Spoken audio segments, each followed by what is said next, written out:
Okay, tonight is the 9th of August, and this is the 24th time we are speaking on the Digha Nikaya Suttas. Now we come to Sutta 31, Sigalaka Sutta, or Sigalovada Sutta. It's about this man, Sigala, or Sigalaka. Thus have I heard. Once the Lord was staying at Rajagaha, at the squirrels' feeding place in the bamboo grove, and at that time Sigalaka, the householder's son, having got up early and gone out of Rajagaha, was paying homage with wet clothes and hair, and with joined palms to the different directions, to the east, the south, the west, north, nadir, and zenith. And the Lord, having risen early and dressed, took his robe and bowl, and went to Rajagaha for alms. And seeing Sigalaka paying homage to the different directions, he said, Householder's son, why have you got up early to pay homage to the different directions? And he said, Lord, my father, when he was dying, told me to do so. And so, Lord, out of respect for my father's words, which I revere, honor, and hold sacred, I have got up thus early to pay homage in this way to the 6 directions. And the Buddha said, But householder's son, that is not the right way to pay homage to the 6 directions according to the Aryan discipline. And he asked, Well, Lord, how should one pay homage to the 6 directions according to the Aryan discipline? It would be good if the Blessed Lord were to teach me the proper way to pay homage to the 6 directions according to the Aryan discipline. And the Buddha said, Then listen carefully, pay attention, and I will speak. Yes, Lord, said Sigalaka. And the Lord said, Young householder, it is by abandoning the 4 defilements of action, or the 4 defiling actions, by not doing evil from the 4 causes, by not following the 6 ways of wasting one's substance, through avoiding these 14 evil ways, that the Aryan disciple covers the 6 directions, and by such practice becomes a conqueror of both worlds, so that all will go well with him in this world and the next. And at the breaking up of the body after death, he will go to a good destination, a heavenly world. So this Sigala, just because his father asked him to pay homage to the 6 directions for security, for blessings from the devas and all that. So he followed. But the Buddha said this is not the way to do it. And so here the Buddha is going to explain. What are the 4 defilements of action that are abandoned? Taking life is one. Taking what is not given is one. Sexual misconduct is one. Lying speech is one. These are the 4 defiling actions that he abandons. Thus the Lord spoke. And the well-farer, having spoken, the teacher added, Taking life and stealing, lying, adultery, the wise reproof. What are the 4 causes of evil from which he refrains? Evil actions springs from desire, chanda. It springs from ill will or anger, dosa. It springs from delusion, moha. It springs from fear, bhaya. If the Aryan disciple does not act out of desire, anger, delusion or fear, he will not do evil from any one of the 4 causes. Thus the Lord spoke. And the well-farer, having spoken, the teacher added, Desire and anger or hatred, fear and delusion, he who breaks the law through these loses all his fair repute, like the moon at waning time. Desire and hatred, fear and delusion, he who never yields to these grows in goodness and repute, like the moon at waxing time. Stop here for a moment. So here the basic 4 defiling actions are not to kill, not to steal, not to engage in sexual misconduct, and not to lie. And we do evil because of 4 reasons, 4 causes. Because of desire. Sometimes we desire something, then we steal, we commit sexual misconduct and all that. And because of anger, sometimes we may kill. or hatred. And because of delusion, you might also do something wrong. And because of fear, sometimes some people, they see the snake come into their house, out of fear they kill the snake first. So these are the 4 causes of doing wrong. And which are the 6 ways of wasting one's substance that he does not follow? Addiction to strong drink and sloth-producing drugs is one way of wasting one's substance. Haunting the streets at unfitting times is one. Attending fairs is one. Being addicted to gambling is one. Keeping bad company is one. Habitual idleness is one. There are these 6 dangers attached to addiction to strong drink and sloth-producing drugs. Present waste of money, increased quarreling, liability to sickness, loss of good name, indecent exposure of one's person, and weakening of the intellect. There are these 6 dangers attached to haunting the streets at unfitting times. One is defenseless and without protection, and so are one's wife and children, and so is one's property. One is suspected of crimes, and false reports are pinned on one, and one encounters all sorts of unpleasantness. There are these 6 dangers attached to frequenting fairs. One is always thinking, where is there dancing? Where is there singing? Where are they playing music? Where are they reciting? Where is there hand clapping? Where are the drums? There are these 6 dangers attached to gambling. The winner makes enemies. The loser bewails his loss. One wastes one present wealth. One's word is not trusted in the assembly.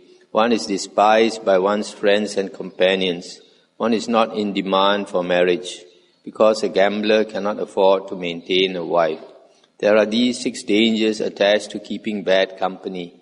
Any gambler, any glutton, any drunkard, any cheat, any trickster, any bully is his friend, his companion. There are these 6 dangers attached to idleness. Thinking it's too cold, one does not work. Thinking it's too hot, one does not work. Thinking it's too early, one does not work. Thinking it's too late, one does not work. Thinking I'm too hungry, one does not work. Thinking I'm too full, one does not work.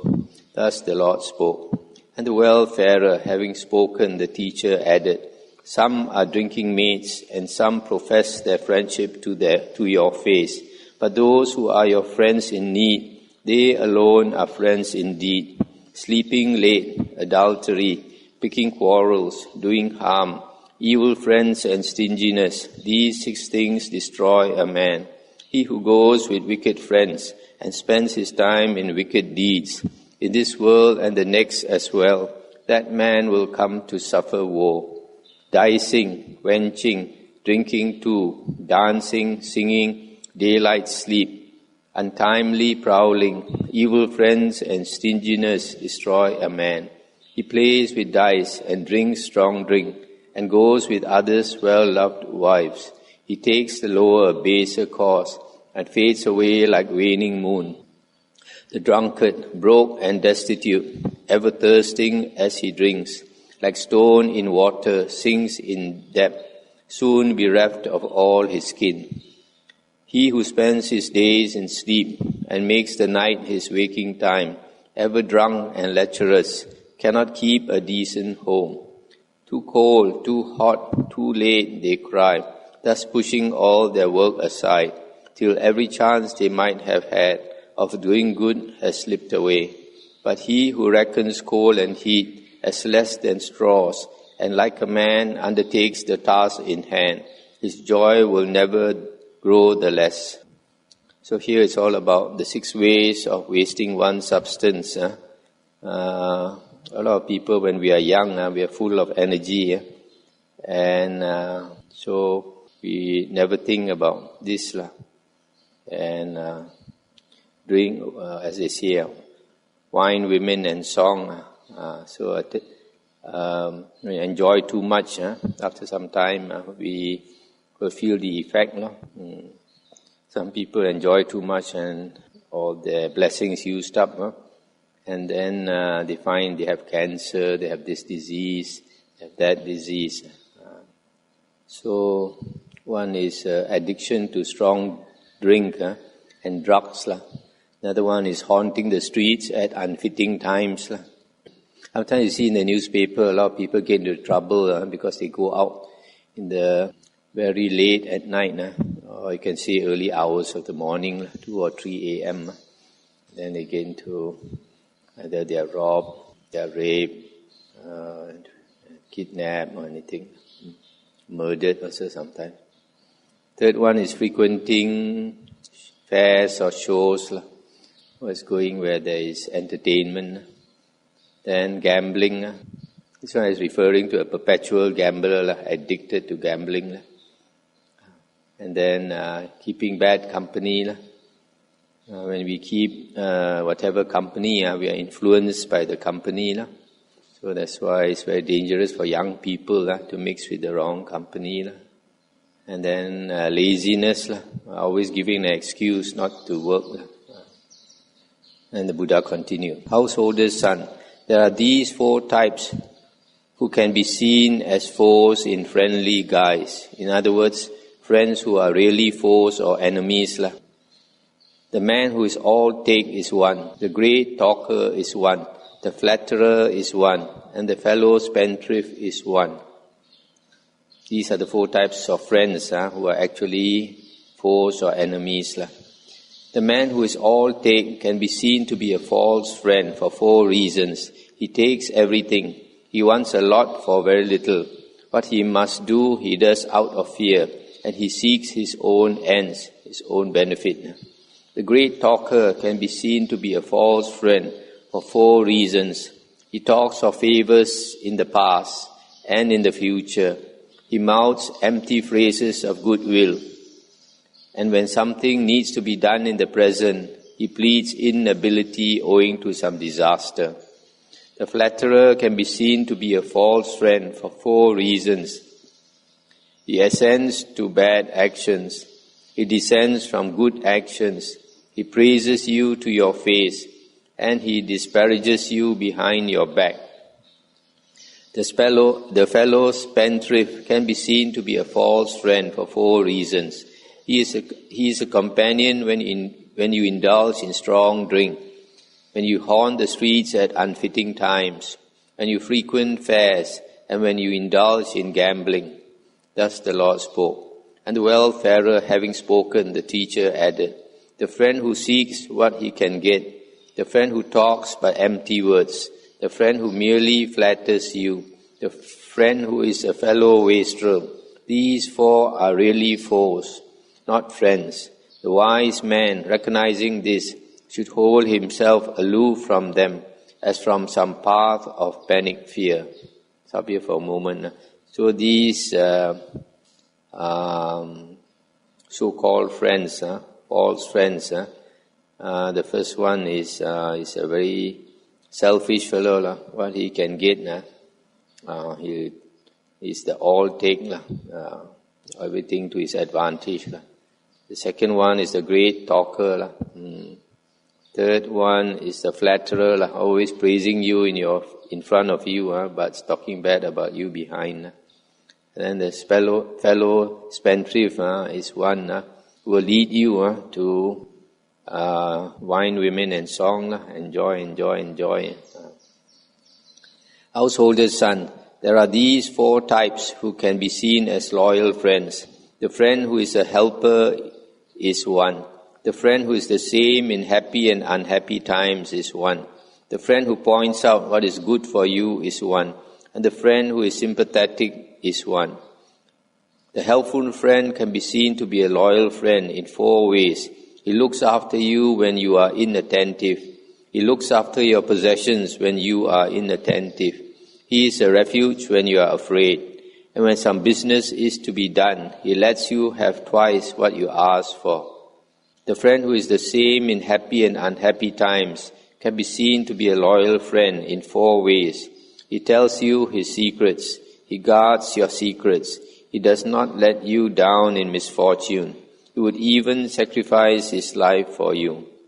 The friend who points out what is good for you can be seen to be a loyal friend in 4 ways. He keeps you from wrongdoing. He supports you in doing good. He informs you of what you did not know, and he points out the path to heaven. The sympathetic friend can be seen to be a loyal friend in 4 ways. He does not rejoice at your misfortune.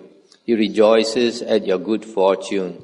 He stops others who speak against you, and he commends or praises those who speak in praise of you. Thus the Lord spoke. And the wayfarer, having spoken thus, the teacher added, the friend who is a helper, and the friend in times both good and bad, the friend who shows the way that's right, the friend who's full of sympathy. These 4 kinds of friends the wise should know at their true worth, and he should cherish them with care, just like a mother with her dearest child. The wise man trained and disciplined shines out like a beacon fire. He gathers wealth just as the bee gathers honey, and it grows like an anthill higher still. With wealth so gained, the layman can devote it to his people's good. He should divide his wealth in 4. 1 part he may enjoy at will. 2 parts he should put to work. The 4th part he should set aside as reserve in times of need. So here the loyal friend is the true friend, one who is very helpful to you, always looking after your welfare.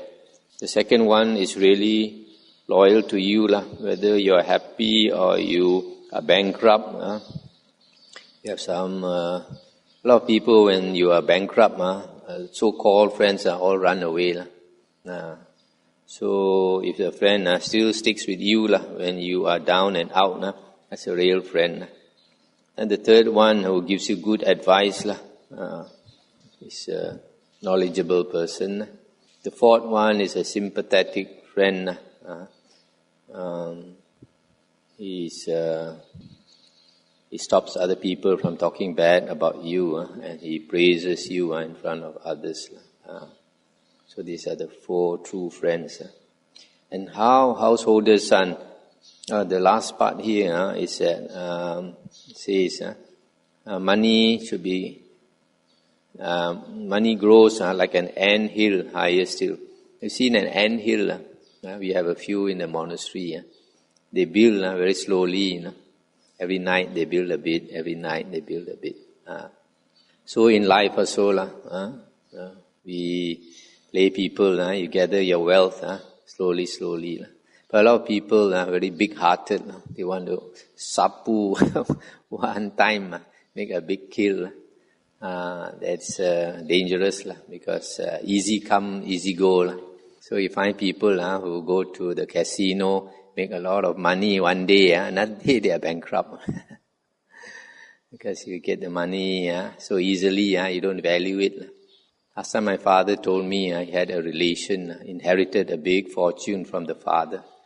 And then he had bad friends, the friends who bring him to drink, to gamble, to cari perempuan, look for women and all these things. After several years, I don't know how long, maybe 10 years or so, all his fortune wasted, all gone, and he became a pauper. And then when that happened, all his friends ran away. Then he finally ended up almost like a beggar. Nobody wants to know him because he's penniless. So if money comes too fast, it's dangerous. That's why here the Buddha says, it grows like an anthill. And then when you have money, 1 part you can enjoy, 1/4. And then 1/2 you should put to work, invest somewhere. And then the 4th part you should save, 1/4 you should save. This just a rough guide, no hard rule. And now, and how householder's son does the Aryan disciple protect the 6 directions? These 6 things are to be regarded as the 6 directions. The east denotes mother and father, parents. The south denotes teachers. The west denotes wife and children. The north denotes friends and companions. The nadir is the bottom, denotes servants, workers and helpers. The zenith denotes ascetics and Brahmins. So this is finally the way the Buddha is trying to tell him how to protect the 6 directions. There are 5 ways in which a son should minister to his mother and father as the eastern direction. He should think, having been supported by them, I will support them. I will perform their duties for them. I will keep up the family tradition. I will be worthy of my heritage. After my parents' deaths, I will distribute gifts on their behalf. And there are 5 ways in which the parents, so ministered to by their son as the eastern direction, will reciprocate. They will restrain him from evil, support him in doing good, teach him some skill, find him a suitable wife, and in due time hand over his inheritance to him. In this way, the eastern direction is covered, making it at peace and free from fear. I'll stop here for a moment. So here, the duties towards parents spelled out here. But many of you are parents yourself. So here are the duties also of parents to children. Restrain them from evil. This is very important. From young, must not allow them to mix with bad company. I remember when I was young, I was during my times, there were a lot of gangs and always fighting and killing each other. And my family, parents and brothers and sisters always was very careful not to allow me to go out and mix with bad company. Now I reflect back, if they weren't so strict, I would have become one of the gangsters also. Even I didn't mix with them, also got into a lot of fights. Why? Because sometimes you don't want to look for a fight, also they come and disturb you. So, and then support him in doing good. Encourage him, for example, to go to Sunday school, the Buddhist Sunday school. And then the others not so important. There are 5 ways in which pupils should minister to their teachers as the southern direction: by rising to greet them, by waiting on them, by being attentive, by serving them, by mastering the skills they teach. And there are 5 ways in which their teachers, thus ministered to by their pupils as the southern direction, will reciprocate. They will give thorough instruction, make sure they have grasped what they should have duly grasped, give them a thorough grounding in all skills, recommend them to their friends and colleagues, and provide them with security in all directions. In this way, the southern direction is covered, making it at peace and free from fear. Stop here for a moment. Talking about duties to teachers and all that. Nowadays, I notice in Malaysia, a lot of Buddhist societies, they are teaching this teacher kui, this a disciple, duties of disciples. They teach them to school children, to Sunday school children and all this. And this comes from Confucius. Some Confucius. This Amitabha monk, what's his name? Jing Kong Vasu has popularized this in China and in all the Amitabha centers. And the other day, somebody sent a copy. It has English and Chinese. When I look at the English, I was surprised to find many of the things inside there are exactly like in the Vinaya books. The monks' Vinaya books, what the disciples' duties towards the teacher are very similar. It's something nowadays we need because after so many years, looks like the Malaysian Chinese have lost a lot of their culture. It might still be in Hong Kong or in China, but in Malaysia they have lost a lot of it. So must go back to the basics. There are 5 ways in which a husband should minister to his wife as the Western direction, by honoring her, by not disparaging her, by not being unfaithful to her, by giving authority to her, by providing her with adornments. And there are 5 ways in which a wife, thus ministered to by her husband as the Western direction, will reciprocate by properly organizing her work, by being kind to the servants, by not being unfaithful, by protecting stores, and by being skillful and diligent in all she has to do. In this way, the Western direction is covered, making it at peace and free from fear. This sutta, Sigalaka Sutta, I've spoken before.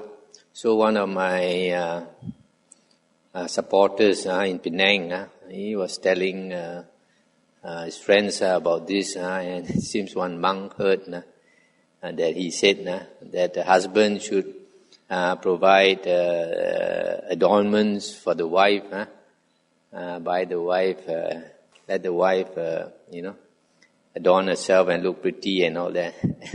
That monk is not familiar with these suttas and scolded him. How can he simply talk like that? He thought the Buddha won't say such a thing. But it's here in the suttas, I'm not lying. So that's why when a person is not familiar with the suttas, a lot of things you don't know. There are 5 ways in which a man should minister to his friends and companions as the northern direction: by gifts, by kindly words, by looking after their welfare, by treating them like himself, and by keeping his word.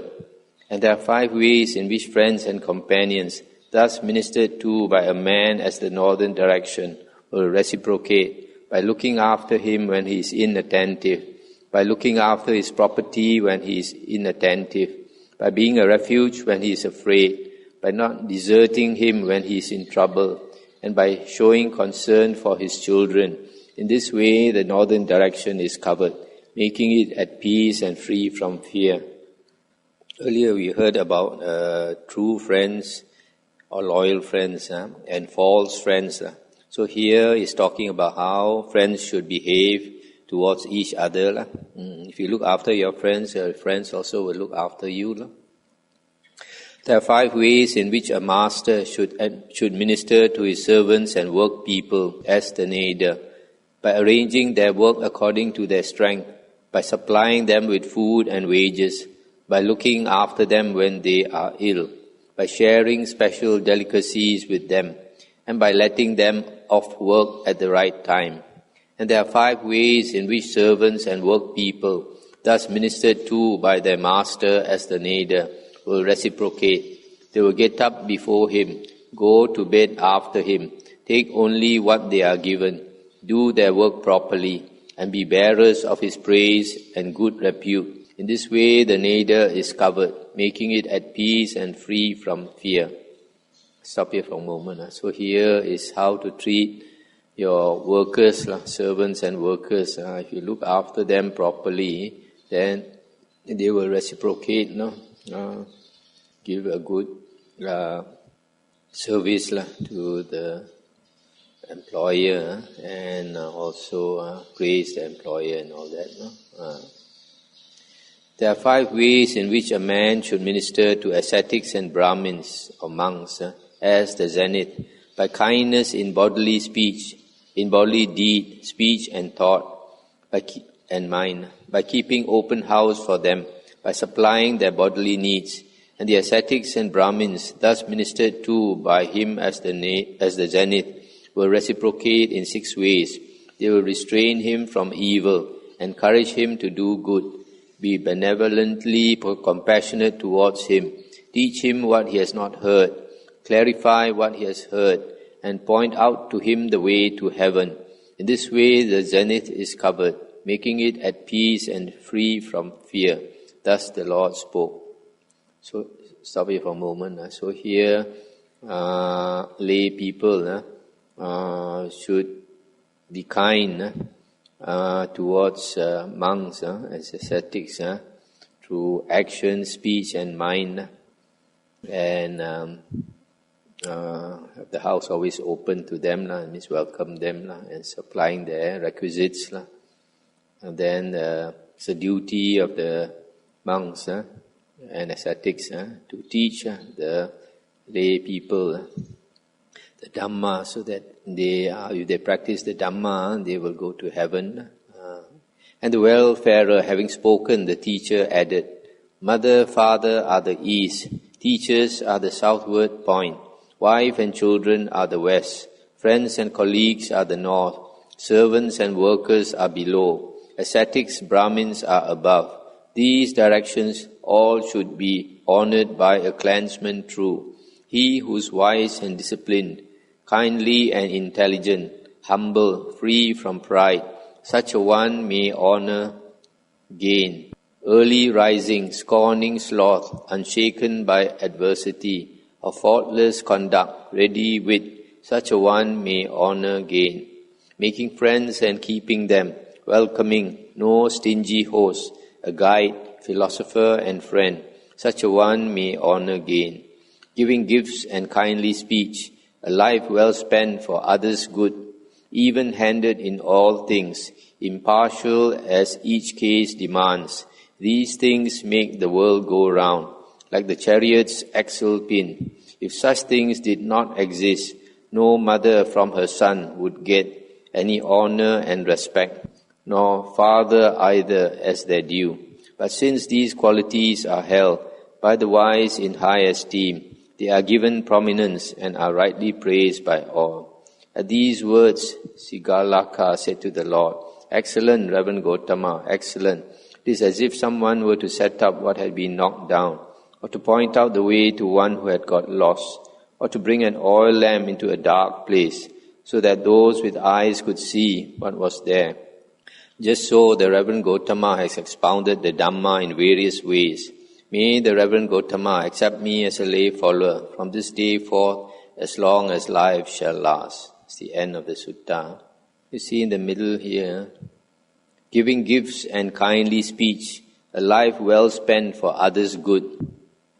A lot of people are selfish. Our life we spend for our own good only, seeking as much benefit for oneself as possible. But if we spend our life for the good, not only of others, not only of ourselves, but for everyone, at the end of life, which is very soon, then you will not regret.